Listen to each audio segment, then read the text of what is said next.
todas mis relaciones acaban igual. ¿Te has pillado a ti mismo alguna vez, ¿no?, diciéndote eso? Encantada de saludarte, soy Clara de Cendra, soy psicóloga, sobre todo me dedico a consulta clínica, también doy clases en la universidad y llevo más de 20 años trabajando con pacientes en la consulta. Y la especialidad al final en la que me he ido un poco centrando es en ayudar a las personas a que sean, siendo ellas mismas, pues detectando quiénes son, puedan expresarse en sus relaciones fieles a lo que verdaderamente son. Y hoy estamos aquí para hablarte, Naza y yo, de los patrones repetitivos en las relaciones. Naza, cuéntanos un poco de ti. Bueno, yo soy Nazaret, me dedico a la clínica desde hace pues, casi 10 años y fundamentalmente trabajo heridas afectivas, traumas en la consulta, en las personas que acompaño. Y bueno, pues vemos mucho este tipo de patrones relacionales que se repiten una y otra vez pues en los pacientes que atendemos a diario, ¿no? Entonces Mm. nos ha parecido un tema pues, muy relevante de hablar. Sí, y además que las personas muchas veces cuando estás en consulta con ellas se sienten muy frustradas, muy impotentes, no comprenden muy bien qué es lo que está pasando porque una y otra vez, ¿no?, llego al mismo punto, ¿no? Si tuvieras que decir, Nazaret, ¿cuántas veces has escuchado esto en consulta? ¿Qué podrías contarnos, El, no? el, el 80% o el 90%, ¿no? de las Sí, personas, ¿no?, que llegan a consulta y te dicen, es que vengo porque me doy cuenta de que siempre llego al mismo punto y no entiendo total. por qué. O sea, no entiendo por qué algo que me hace daño lo termino buscando, ¿no? O termino ahí y no sé ni cómo he llegado hasta ahí, ¿no? Sí. Además es muy llamativo eso, porque las personas, al final, lo que te pone encima de la mesa es un sufrimiento que me está produciendo esta relación y uno, no consigo salir de ella y dos, salgo de ella, pero es que meses después estoy en una relación que termina en el mismo punto, ¿no? Entonces uno se pregunta, ¿qué está pasando o qué me está pasando? ¿No? Que ahí es donde llega también como mucha angustia y mucha desesperanza de, bueno, pues a lo mejor es que estoy yo mal hecho. Entonces, por ejemplo, cuéntanos, ¿no?, si quieres, Naza, y vamos ahí como pasándonos la pelota, ¿qué sería o cómo describirías tú o cómo les explicas tú a los pacientes que atendemos qué es un patrón repetitivo? Porque al final es de lo que estamos hablando, de un patrón repetitivo que se va dando y que lo llevo puesto de alguna manera o lo llevo más bien aprendido de alguna manera. Mm. O sea, yo una de las cosas que les comento, ¿no?, siempre a los Mm, pacientes es que a veces llevamos como unas gafas, ¿no?, que nos hacen mirar el mundo mm, y desde ahí voy interpretando la realidad, voy buscando cosas que, pues, que a veces me hagan sentir más satisfecho o que justamente me eviten un sufrimiento, ¿no? total. Y desde esas gafas interpreto todo y me voy moviendo, ¿no? Entonces, a veces esas gafas están como empañadas por nuestras heridas, ¿no? Total. Y eso es lo que hace que a veces no detecte algo que me pueda hacer daño o, ¿no? Y esos patrones, ¿no?, al final están Sí. marcados por esas gafas que me he puesto, ¿no? No sé si. Sí, totalmente, sí, que al final hay como partes que no veo porque están más sucias y partes que veo muy bien porque justo en ese punto. Y luego también, fíjate, yo tengo la sensación de que en el patrón repetitivo, que al final tiene que ver con, que ahora lo hablamos, ¿no?, también con toda la historia de relaciones más importantes afectivas que yo he tenido desde mi infancia, especialmente, ¿no?, en mi infancia. Luego hay una manera en la que la estructura psicológica se va configurando. Entonces, cuando yo conozco más o menos un patrón, es, aunque me haga daño, es un patrón de seguridad, porque sé lo que puedo esperar, más o menos sé lo que va a venir. Y de las cosas más difíciles que trabajamos muchas veces en consulta es animar al paciente a, tolerando la incertidumbre, intentar probar determinadas cosas nuevas. No probarlas de forma impulsiva, sino con una, realmente parándose a pensar, o sea, con una reflexión, con una dirección, con una intención. Pero es verdad que yo recuerdo cuando yo estaba en formación, que tuve un maestro espectacular, que se llamaba José Antonio Ríos, y él decía que le llamaba muchísimo la atención cómo las personas son capaces de sostener situaciones que generaban un dolor espectacular porque eran conocidas, ¿no? Exacto. Entonces que hay una parte ahí que dices, claro, es que esto es lo que yo conozco, esto es lo que yo sé, esto es lo que... Y de aquí me es más fácil soportar esto que arriesgarme a algo novedoso, Totalmente. ¿no? Es que yo creo que Mm, de las emociones más difíciles de tolerar para las personas mm, es la incertidumbre. total, Porque, ¿no? Y esto lo total. vemos desde que somos pequeños. O sea, los niños, ¿por qué tienen rutinas? Porque es algo predecible, porque es algo que les da seguridad, que sabe lo que, si yo hago esto, sé que luego viene esto. Por eso hay normas, Totalmente, por eso hay límites, ¿no? totalmente. Porque Mm. la seguridad se basa en que yo no tenga esa incertidumbre de qué va a pasar, ¿no? Entonces, y eso es algo positivo, ¿no? Y cuando siento esa incertidumbre, ¿no? Como que a veces angustia, a veces, ¿no? Como que da vértigo. Sí, total. Y precisamente por evitar esa incertidumbre es que me voy a patrones que sé cómo van a ser, que ya los he vivido en otros momentos, Sí. aunque me hagan daño, ¿no?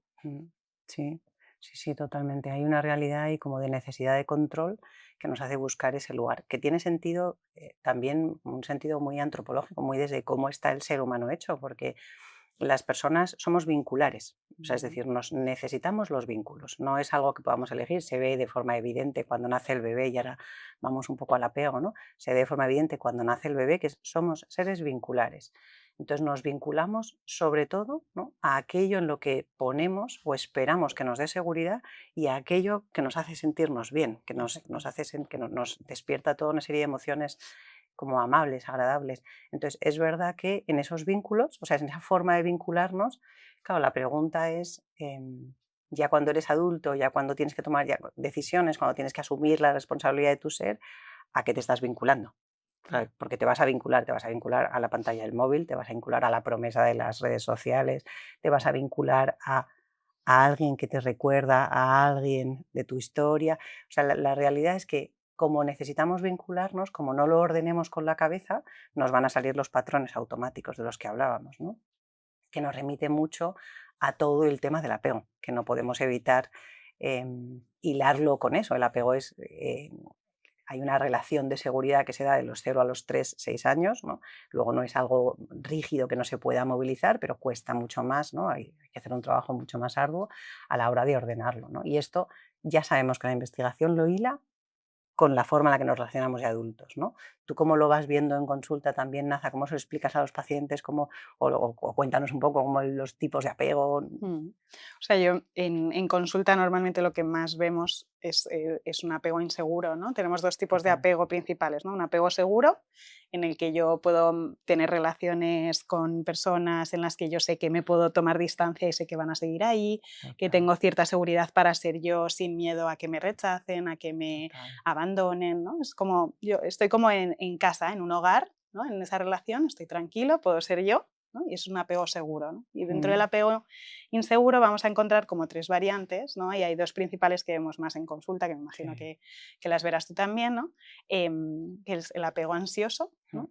Y el apego evitativo. Yo a mis pacientes se lo explico con una metáfora, porque a mí me encanta darles metáforas, imágenes, ¿no?, que ayuden a entender. Total. Y yo les ubico siempre pues, en un paisaje, en una montaña nevada, con una casita, con una cabaña de madera. Y veo que hay personas que les gusta estar al aire libre, en la nieve, aunque haga frío, pero estoy sola, estoy, ¿no?, como en mi espacio. Y aunque haga frío, estoy a gusto porque me gusta el fresco, me gusta el aire, me gusta la distancia, ¿no? Estoy cómodo ahí. Y otras personas que prefieren estar en la cabañita, al lado del fueguito, con su librito, con su té o con su cafecito calentito, ¿no?, que necesitan de ese calor, ¿no?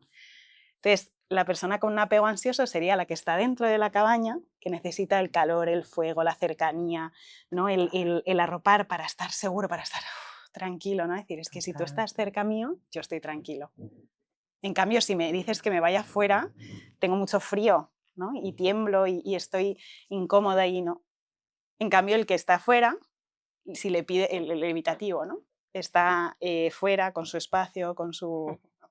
Y si le pides que vaya adentro, te dice, qué calor, qué agobio, es que no quiero estar ahí, ¿no? Total, total. Entonces, bueno, a mí esto me ayuda un poco a explicarles, ¿no?, cómo esos patrones de relación que se han originado en los primeros años de vida, ¿no?, que quizás eso podríamos explicarlo un poco más, ¿no?, por qué se llega hasta ahí, se ve luego en la adultez, ¿no? El ansioso, la persona con un apego ansioso necesita de esa cercanía, de esa calidez, de saber que estás ahí, que no me vas a abandonar ni me vas a rechazar. Total. Y el evitativo, en cambio, evita la intimidad, evita el sentirse tan cerca de alguien, precisamente por el miedo al abandono, ¿no?, que está de fondo también. Sí.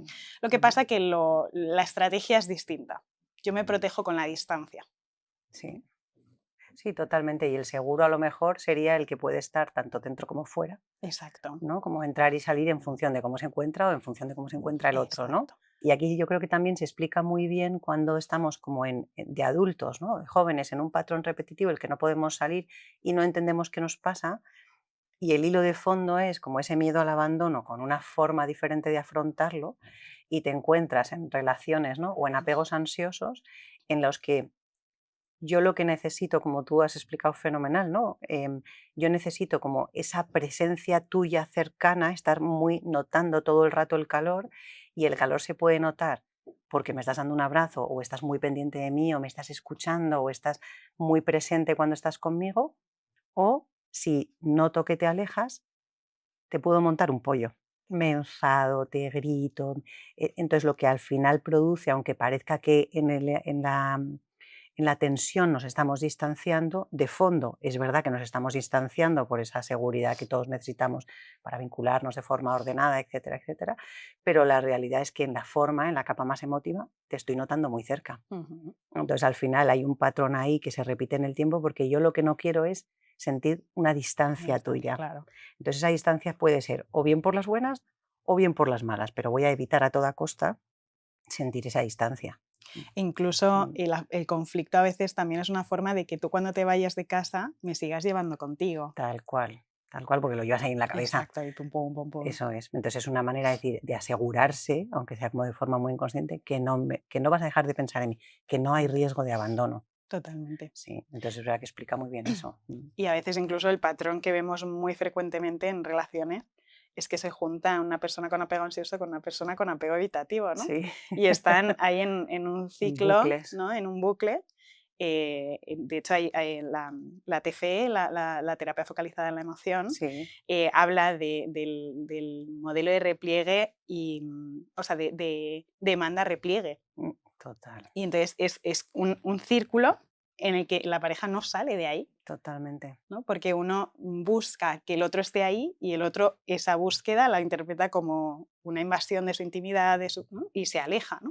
Mm, Entonces están como persiguiéndose, Están persiguiéndose ¿no? Y yo creo que totalmente. este patrón es súper frecuente en Mm. los patrones relacionales, sobre todo en el ámbito de la pareja. Sí, cuando están ahí como estás como más marcado por eso, que luego se repite en la edad adulta y se repite una y otra vez, aunque la persona cambie de nombre y apellidos, ¿no? Eso es. Que al Eso final, es. ¿por qué yo lo veo también mucho, por qué sí se persigan, ¿no? Porque uno dice, bueno, pues el evitativo que se vaya, ya está, si se siente permanentemente invadido y agobiado y que le están exigiendo sacar la intimidad y hablar de lo suyo y que no le gusta, porque Ujú. lo que te dice muchas veces el evitativo en consulta es que voy a dejar de ser yo mismo, ¿no? O sea, como un temor a si yo abro mi intimidad, me van a cambiar, ¿no? Y es verdad que te afecta, pero que te impacte no significa que te transforme perdiendo tu esencia, que es como ese proceso que todavía el evitativo no hizo en su historia y entonces sigue con temor de hacerlo en la edad adulta. Mm. Entonces, ¿por qué se generan esos bucles una y otra vez y no se va el evitativo?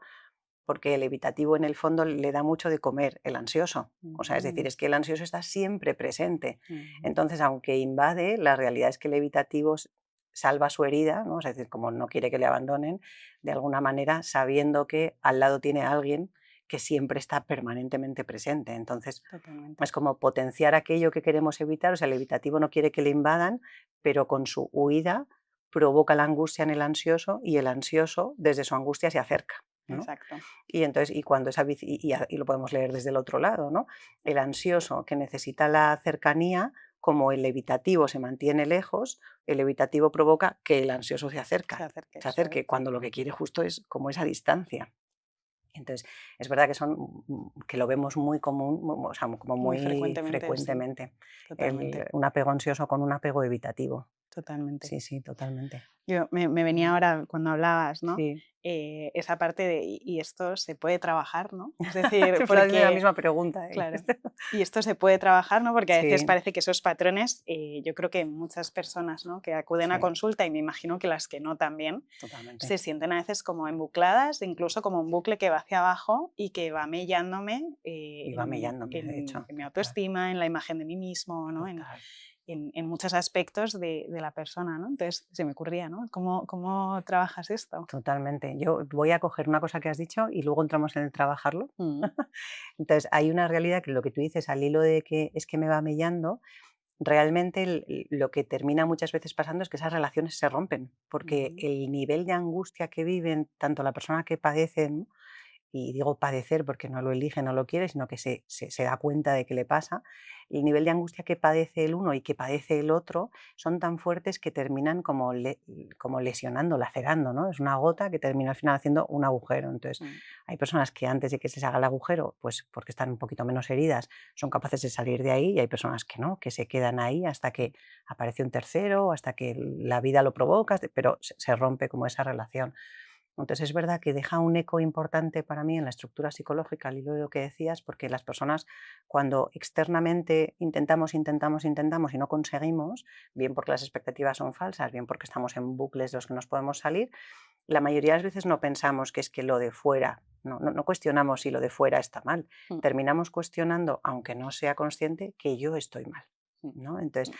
termina generándome una imagen de mí mismo muy, como muy lesionada, Muy falsa herida. y muy herida. Entonces, cuando yo pienso, tengo una imagen, un concepto de mí muy herido, estoy muchas veces, aunque no me dé cuenta, descalificándome por dentro. Ujú. ¿No? Y entrando en esas frases que muchas veces te ponen en consulta de, bueno, es que estoy mal hecho, o no estoy hecho para las relaciones, o es que es mi culpa porque es que siempre termino en el mismo punto.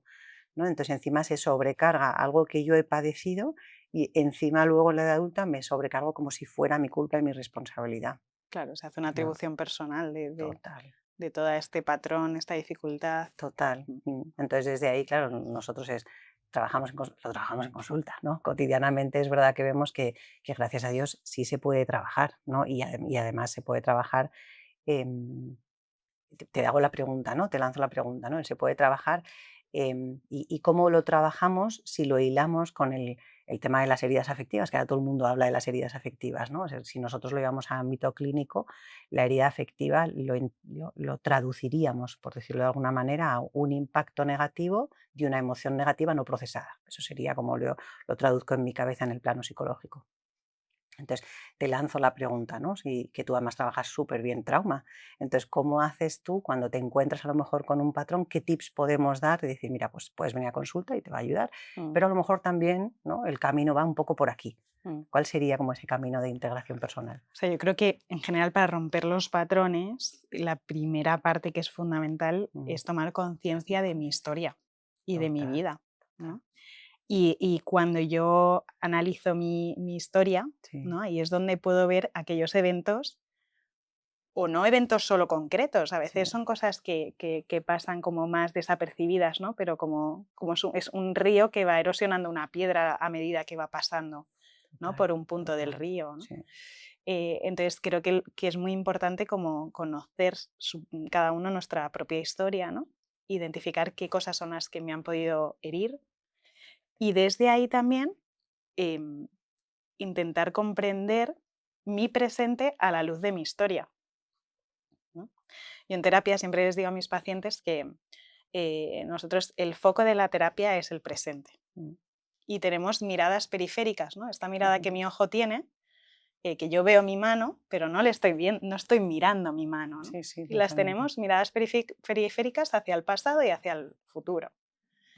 Si yo me hago así, ¿no? Y yo miro solo mi mano, estoy dejando de verte a ti, Mm, ¿no? Entonces, veo mi historia, pero desde una mirada periférica que me ayude a entender mi presente, mm, ¿no? Entonces, desde esa mirada, identificar esas cosas que me ayudan a comprender mi presente, a comprender mis patrones relacionales, mm, ¿no? Para ayudar a sanar esa historia, ¿no? total. Es que me parece, perdón, te interrumpo, me parece esencial este punto porque estamos como oyendo muchos mensajes constantemente, un poco del yo hoy elijo lo que quiero, puedo hacer lo que me dé la gana, Mm. soy plenamente libre para, ¿no? Y Antonio Sastre, que Mm. conoces, ¿no? Que es un antropólogo, un filósofo de la universidad, habla siempre de una libertad situada. O sea, realmente yo en el hoy, que es hilándolo con lo que tú dices, hoy, mi hoy no está puramente limpio, en el sentido Mm. de que es que viene cargado de toda una historia, con lo cual Totalmente. los anhelos del hoy que me llevan a tomar una decisión pensando en un futuro o anhelando un futuro, tienen que ver con todo lo que yo he vivido hasta ahora, desde lo más innato del quién soy, ¿no? Hasta todos los procesos aprendidos y adaptativos que han ido configurando mi propia estructura psicológica. Entonces me parece esencial como poner un punto de partida que es yo tengo una forma de ser y además toda una historia que he vivido, que he disfrutado y que he padecido y que a la luz de hoy, o sea, que a la luz de mi historia yo puedo entender mi hoy mucho más como un sujeto pasivo, al que le han pasado cosas, ¿no? Luego, por supuesto, ha hecho elecciones, etcétera. Pero entiendo que yo hoy padezco mi estructura y entendiendo, comprendiendo, tomando conciencia del hoy, yo ya puedo elegir desde el quién soy, que es este punto verdadero, viendo mi historia, quién quiero ser. Exacto. ¿No? Entonces ya sí ponerme a trabajar las heridas afectivas que yo tengo, pero taparlas, no mirarlas, ignorarlas, Evitarlas. evitarlas, al final lo que te lleva es a generar, a seguir buscando a través de ellas sin darme cuenta de que son ellas las que están dirigiendo como mi patrón relacional. Totalmente, Sí, entonces me parece esencial decir es que hay que mirar la historia personal porque explica totalmente, tantas cosas, desculpabiliza tantísimo, te quita una carga personal que dices, es que ya me entiendo mucho mejor, puedo ser mucho más totalmente, compasivo conmigo mismo, ¿no? totalmente, Porque como Hila, cómo verías tú, ¿no? ¿Cómo le metemos el punto de la compasión hacia uno mismo en las heridas afectivas? ¿No? totalmente. Se me viene a la cabeza, ¿no? Un caso de, pues, de una persona que vivió un evento muy, muy traumático en su adultez. Sí, em, que yo creo que son eventos que hasta a cualquier persona como que le escandalizaría, ¿no? Incluso sí, solo le dolería sí, escucharlo, sí, ¿no? sí, Y fue un evento que esta persona, digamos, se puso en situaciones muy de riesgo que le llevaron a este evento traumático, sí, ¿no? Y claro, yo, por ejemplo, con esta persona lo que estoy trabajando es qué ha pasado para que tú llegaras a necesitar exponerte a ese riesgo. ¿Qué estabas total, buscando a través de ese riesgo? total, ¿No? Eh, ¿Para qué? Para que él, primero, haya una parte de desculpabilización totalmente. de esa exposición a ese riesgo, Mm, ¿no? A la vez que asumo la responsabilidad de mi propio cuidado, ¿no? totalmente. Pero hay una parte que es, claro, si tú luego tiras para atrás en la historia y dices, oye, es que tú eres consciente de que viviste una relación X de abuso, de maltrato, y eres consciente de que vienes de una familia en la que hay una relación con muchísima ambivalencia, con muchísimos trastornos psiquiátricos dentro de tu entorno familiar, ¿no? Es decir, Claro, porque claro, yo no puedo ver a una persona y entenderla desde solo su presente, no, no, totalmente. ¿no? Entonces, ¿para qué? Para que él entienda que hay muchas cosas que influyeron en su vida y en su historia y que conformaron su estructura psicológica, que luego le conllevó a, ¿no? Claro, Entonces, totalmente. ¿para qué todo este entendimiento? Precisamente para esa comprensión de uno mismo, para luego que entre la compasión. Y además les explico, a mí un sacerdote me explicó hace mucho tiempo, ¿no? Y siempre me quedé con esta explicación, ¿no? Que la compasión es padecer con el otro, Buenísimo, ¿no? buenísimo. Entonces, es sufrir con el otro, es acompañar en el sufrimiento. Entonces, yo esta parte de compasión lo que hago es que les traslado a ellos a que conecten con ese niño que sufría. Total, Entonces, al final es acompañar en el sufrimiento a ese niño, total. acompañar en el sufrimiento a ese adolescente, ¿no? Entonces, yo lo llevo un poquito más por ahí. Sí, sí, como al final es por cómo estamos hechos, porque el anhelo más profundo que todos tenemos es el amor, ¿no? Y además la búsqueda de fondo de todo lo que estamos hablando es hacia el amor siempre, ¿no? Con esos patrones repetitivos que buscamos, buscamos que nos amen. ¿Qué buscamos? Buscamos que no nos hagan daño para que nos amen. O sea, al final hay un hilo conductor del pasado al presente, al futuro, que explica muy de telón de fondo como el movimiento que tenemos, ¿no? Entonces, si estamos como preconfigurados en esa búsqueda, la realidad es que cuando encuentras eso, hay muchas cosas que se deshacen, o sea, hay Total, muchos mecanismos de defensa que caen, que son muros totalmente. que caen sin trabajar específicamente un muro, trabajas esa compasión hacia uno mismo y directamente se caen muchos muros de golpe, ¿no? Entonces, es verdad que venimos diciendo tips que nos pueden ayudar. Uno, a la toma de conciencia que tú decías. Hay que mirar la historia, hay que comprenderse a la luz de la historia personal, porque si no, es como si tuvieras una baraja y estuvieras jugando con tres cartas. Y dices, no, coge toda la baraja, que es que vas a tener mucha más flexibilidad, muchas más posibilidades, oportunidades, ¿no? Entonces, por un lado, como esa toma de conciencia, por otro lado, esa parte como de comprendiendo y conociéndome, ¿no? Que es como toda esa toma de conciencia, el quién soy, una posición y en esta parte, meto aquí una cuña, hay que ser muy valiente, Total. ¿no? Porque cuántas veces en consulta te vas asomando acompañando a la persona y te dicen, ¿y si me encuentro a alguien que no me gusta? Mm, ¿Y si me encuentro un monstruo? ¿No? ¿Y si me encuentro a total. alguien que se merece lo que le ha pasado? Entonces tú dices, no, de verdad que no, que son esquemas preconcebidos de imágenes heridas, pero son falsas, ¿no? Yo nunca me he encontrado a nadie en consulta que te llevara, que te escandalizara, es decir, de verdad que no, ¿no? Que hay que atreverse. Entonces, en la Mm, primera parte, para hacer esa toma de conciencia, hay que ser valiente y decir, venga, voy a totalmente. mirar, voy a traerme. Y si no sé cómo, pues con alguien que me acompañe, con una terapia, pero si solo no lo podemos hacer, somos Totalmente. constitutivamente relacionales. Entonces, esa parte. Y la segunda parte que a mí me parece como muy esencial es saber padecer con uno mismo. Mm, ¿No? O sea, como esa empatía, hay muchas personas en consulta, supongo que tú también te encuentras con que tienen unas habilidades brutales para acompañar al prójimo, una empatía, una capacidad de comprender, de hilar unas cosas con otras para decir la palabra justa que ayuda al prójimo, ¿no? Entonces, cuando te encuentras con esas personas dices, ¿y bueno, para ti? exacto. Cuando todo esto lo sepas usar para ti, vas a flipar, o sea, te vas Mm, a dar cuenta de que puedes estar de otra manera en el mundo, ¿no? Y el mundo es 1000 veces más amable, 1000 veces más retador, más estimulante. Entonces, es verdad que eso lo provoca cuando eres capaz de mirarte con compasión, totalmente. ¿verdad? En vez de con rechazo, con angustia, con miedo, con compasión, ¿no? Lo que tú decías que me encanta es, padezco conmigo mismo, que no significa retroalimentar el dolor, que no significa hacer bucles y quedarme en Total, ellos. Esos son patrones automáticos, mecanismos de total. defensa que ayudaron, que ahora ya están obsoletos y no ayudan, sino realmente el saber padecer conmigo lo que me toque padecer, ¿no? Porque si vamos a heridas afectivas, ¿no? Ahora vemos a lo mejor como tips, aunque ya hemos anunciado alguno, saber padecer conmigo mismo, em, para justamente que todo mi ser se pueda desplegar, ¿no? En su máxima esencia. Pero la clave es el amor para mí, Totalmente. ¿no? Y al hilo de esto digo, bueno, ¿y nosotros hemos cogido como la toma de conciencia y la valentía, ¿no? La compasión hacia uno mismo y el atreverte también a decir, mira, es que si padezco conmigo no significa que me vaya a meter en bucle, sino que padezco y luego me consuelo y hago regulación emocional y luego me saco adelante y luego, o sea, que de repente es una relación, un diálogo permanente con uno mismo, ¿no?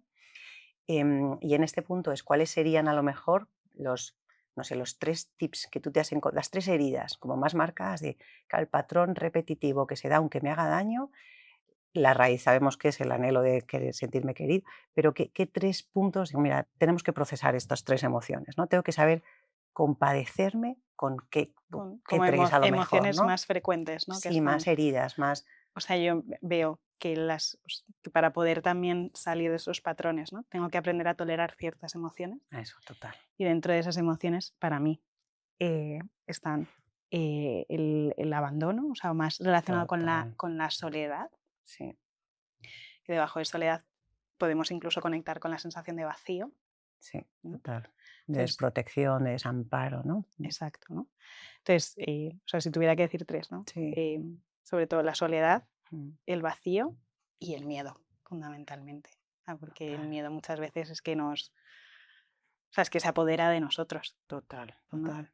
Entonces diría que son como tres emociones Mm, que para romper esos patrones hay que tolerar, ¿no? hay Es que decir, saber. romper esos patrones no es irme a la playa y disfrutar, ¿no? Es que Cambiar de vida. claro, no, Dices, no, no, no, no, no, que te no, los porque llevas eso es una puestos, huida. total, te los llevas puestos a la playa. Exacto, ¿no? Mm, Sino que pasa por ese tolerar, ¿no? Y de ahí también otra vez esa valentía de decir, esto me da miedo y esto pero mm, voy adelante, ¿no? total, Entonces diría esos tres. totalmente. Como el saber sentir estas emociones para Exacto. sabiéndolas sentir, pudiéndolas sentir, que si es muy, ha sido una herida muy gorda, no lo puedo Mm, hacer solo, necesito que mm, alguien me acompañe, si no mm, es muy gorda sí lo puedo ir haciendo. mm. Saber sentir esto, ¿no? Porque a mí me parece esencial. Si yo sé sentir, que me parecen súper acertadas, ¿no?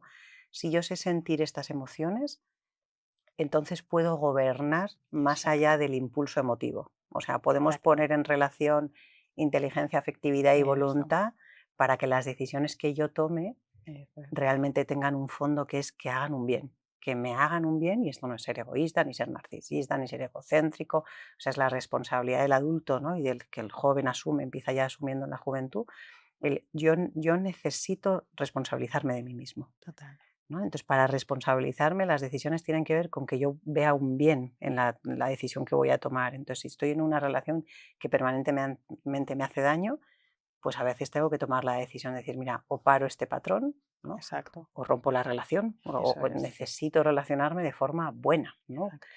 Entonces, para poder tomar esa decisión en base a un bien personal que luego va a redundar en un bien en la pareja, en un bien el día de mañana en la familia, en un bien, por lo tanto, en la sociedad, tolerar ciertas emociones, saber sostenerlas, ¿no? No es no sentirlas, es No, no, no, o saber sea, vivir con ellas, como que nos claro. puede ayudar también O sea, yo creo que hay una parte de entender qué es, o sea, dentro, o sea, si hacemos como un hilo, ¿no? Mm, Entender mi historia, entender cuáles son las emociones que no se han procesado, ¿no? Que son las total, que por lo general tiendo a evitar más o a que me den como más fobia, ¿no? Hay veces que se habla de sí, fobia a las emociones, ¿no? sí, Como total, evitarlas, ¿no? Entonces, saber qué emoción es la que a mí me toca, ¿no? Es la soledad, es el vacío, es el miedo, es lo que sea, ¿no? Es el mm, abandono.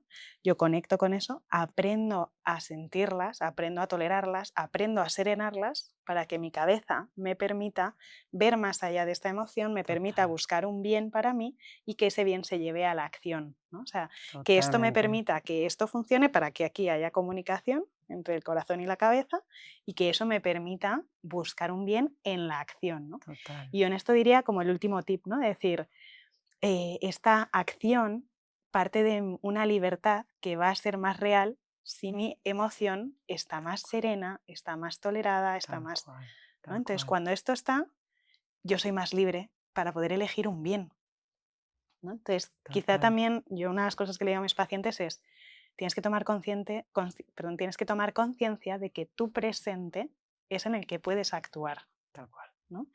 Y ese presente también te pide que acciones, te Ujú, pide que hagas algo, te pide que tomes decisiones, te pide que es el ejercicio de la voluntad, ¿no? eso es. Entonces, ¿cómo puedo llevar a la acción? Serenando esto para permitir que esto funcione, Sí, me sí, permita ver un bien y me guíe hacia ello a través de mi voluntad. totalmente. De hecho, como para cerrar, ¿no? Recoger es que esta podríamos decir que es la verdadera libertad, ¿no? La verdadera Mm, libertad no es hacer lo que me apetece cuando me apetece, porque me apetece con quien me apetece. Esto es puro emotivismo, es mm, pura impulsividad. De hecho, es mm, inmadurez. Se termina generando una inmadurez ya a nivel cerebral, se termina generando, o sea, patrones, ¿no? Que me terminan atrapando. Lo que parece que hago desde la libertad, al final me termina atrapando. Entonces, realmente la libertad es, ¿no? Guardini dice una frase como que el adulto, ¿no? En la edad adulta tiene como que alcanzar el saber sentir lo que toca sentir, ¿no? Y desde ahí generar una excelencia realista. Entonces, la libertad para mí no tiene que ver en no sentir o en no padecer, sino en sabiendo padecer, me compadezco de mí mismo, me ayudo a mí mismo y me hago crecer como persona, eligiendo un bien. Salgo de lo emotivo para ir a una capa mucho más trascendente. Ese es el que es verdaderamente libre, el que es capaz de elegir, esté sintiendo una cosa, otra, la de más allá o la de más allá, siendo consciente e hilándolo con un bien mayor, ¿no? Entonces, quizá podemos así como recoger, a ver si no se me olvida ninguna, ¿no? Como tips que nos ayudan a salir de los patrones repetitivos, la toma de conciencia de mi historia, la compasión, ¿no? Y todo va seguido de la mano de una valentía, ¿no? El hilo conductor, la compasión hacia mí mismo, saber sostener lo que me toque sentir, ¿no? Lo que me produzca la vida, y de ahí, eligiendo un bien, ¿no? Poder vivir una vida plena, una vida integrada, ¿no? Y yo hilaría este punto desde la necesidad de amar y sentirme amado para que se vaya como hilo conductor para que se vaya concretando en relaciones que de verdad, más allá de si puntualmente nos hacen sentir bien o mal, realmente nos hagan sentir queridos en lo que somos, ¿no? exacto. Y que puedas tú también amar, ¿no? O sea, que no es Exacto, solo el buscar eso es, ese amor, sino yo también dar ese amor. eso es, que Mm, esa circularidad de la que hablábamos exacto, tenga que ver con sé acoger lo que me das y sé darte y que tú sepas acoger también exacto, lo que yo te doy, exacto. totalmente. Pues Bueno, muchas gracias, nada, gracias a ti por la invitación. encantadísima. Aquí seguimos entonces.